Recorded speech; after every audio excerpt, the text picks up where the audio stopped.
Let's bring in John Freeman. He covers Activision at CFRA, where he is the vice president of equity research. And it's good to see you today. Thanks for joining us. No, thank you for having me. Appreciate it. John, you've got a hold rating on Activision Blizzard. Why is that?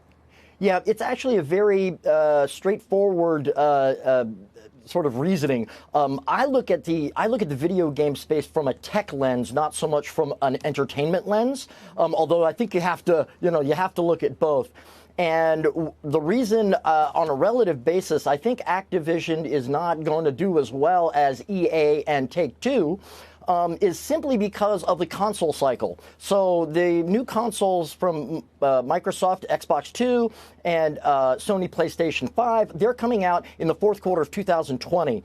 And I think that when I take a look at the hardware specs, and see a lot of simulations of what can be done here, I think the jump in video and audio realism and engagement with the user is going to be stunning.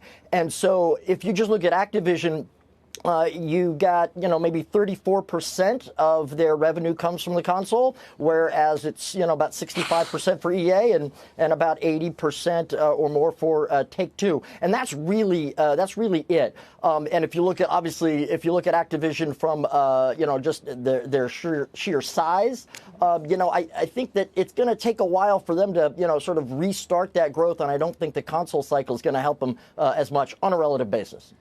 Bobby spoke a lot yesterday about how their business changed significantly once they started seeing more users that were coming in on mobile. And you could say that with Candy Crush, which is one of their names, but then Call of Duty also just launched a mobile version too, and it's had pretty phenomenal success. Bobby says it's actually changed their portfolio in terms of who their consumer is. I think women make up 50% of their users based on a lot of these things, and that's probably largely Candy Crush, too.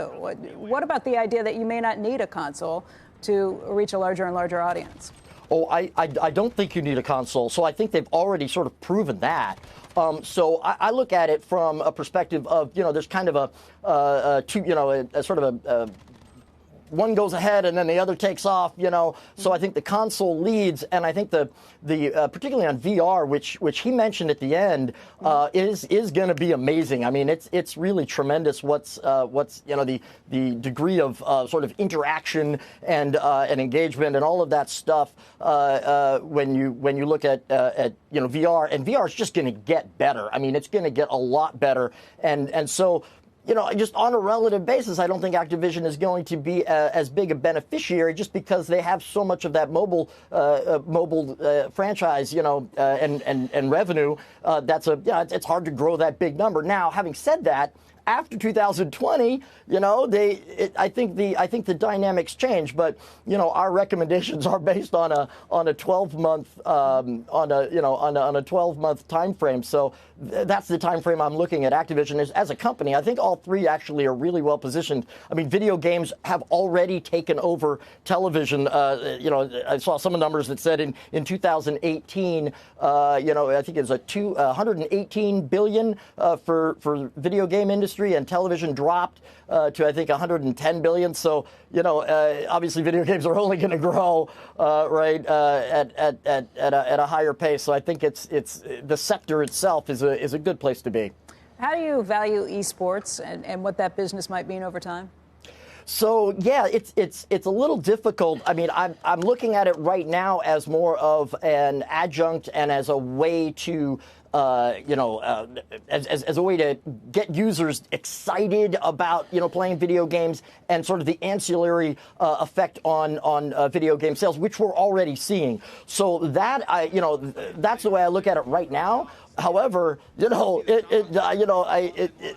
terms of out there maybe 2-3 years down the road in terms of revenue in and of itself, I think it's real. I mean, it's hard to put a number on it now, but it's definitely going to be material in about 3 years.